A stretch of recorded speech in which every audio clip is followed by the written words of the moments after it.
మృత్యుంజయుడు ఇక లేరు. 6 రోజుల పాటు సియాచిన్ మంచును ఎదిరించిన వీర సైనికుడు లాన్స్ నాయక్ హనుమంతప్ప గాయాల నుంచి కోలుకోలేకపోయారు. హాస్పిటల్లో మృత్యువుతో పోరాడి చివరికి ఓడిపోయారు. ఈ ఉదయం 11:45 హనుమంతప్ప చివరి శ్వాస విడిచారు.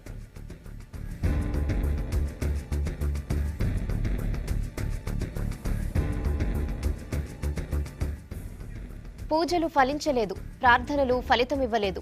ఊపిరిలో ఊపిరి అల్లుకుని హనుమంతప్ప మృత్యువు తప్పించుకోవాలని, హాయిగా జీవించాలని యావత్ దేశం కోరుకుంది. ఆయనకు అవయవాలు దానం చేసేందుకు పెద్ద ఎత్తున ముందుకొచ్చారు.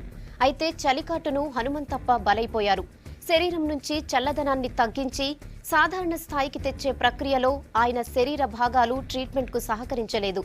కొద్దిసేపటి క్రింద హనుమంతప్ప చనిపోయినట్టు ఆర్మీ అధికారులు ప్రకటించారు.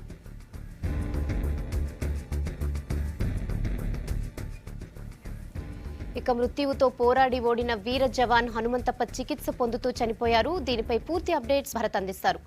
భరత్, హనుమంతప్ప మృతిపై అప్డేట్స్ ఏంటి?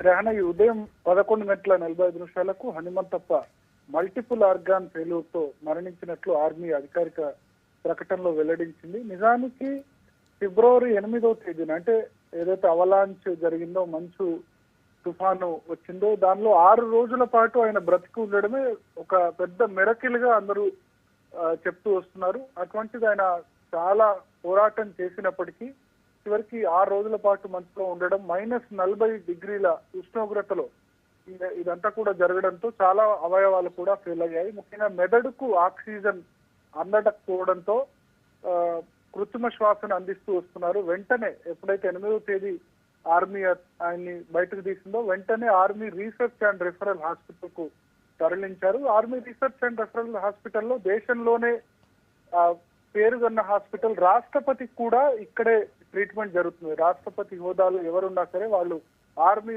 త్రివిధ దళాధిపతిగా ఆర్మీ రీసెర్చ్ అండ్ రెఫరల్ హాస్పిటల్లోనే జనరల్ గా వాళ్ళు ట్రీట్మెంట్ తీసుకుంటూ ఉంటారు.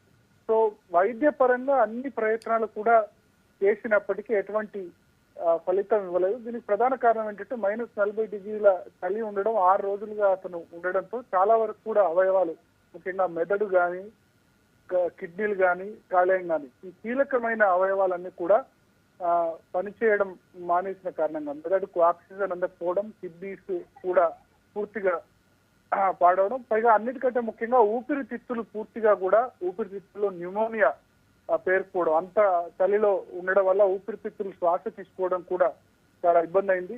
సో ఈ అన్ని ఆర్గాన్స్, అన్ని కీలక అవయవాల శరీరంలో అన్ని కూడా విఫలమవడంతో ఆయన ఉదయం మరణించినట్టు చెప్తున్నారు. నిజానికి హాస్పిటల్లో జాయిన్ అయినప్పుడే పరిస్థితి అత్యంత విషమంగా ఉంది. నిన్న డాక్టర్లు బులెటిన్ విడుదల చేస్తూ రాబోయే 24 గంటలు చాలా కీలకం అని చెప్పారు. అయితే ట్రీట్మెంట్ కు, డాక్టర్స్ ఇస్తున్న ట్రీట్మెంట్ కు అతని బాడీ రెస్పాండ్ కాకపోవడంతో ఈ ఉదయం 11:45 మరణించినట్లు ఆర్మీ అధికారిక ప్రకటనలో వెల్లడించింది. దేశవ్యాప్తంగా అందరూ కూడా, చాలా మంది కూడా ప్రార్థనలు చేశారు. హనుమంతప్ప కోలుకోవాలి, తిరిగి మామూలు మనిషి ఆయన బ్రతకాలని అందరూ కూడా ప్రార్థన చేసినప్పటికీ చివరికి మల్టిపుల్ ఆర్గాన్ ఫెయిల్యూర్ కారణంతో హనుమంతప్ప మరణించారని ఆర్మీ కొద్దిసేపటి క్రితం ప్రకటించింది. ఓకే భరత్.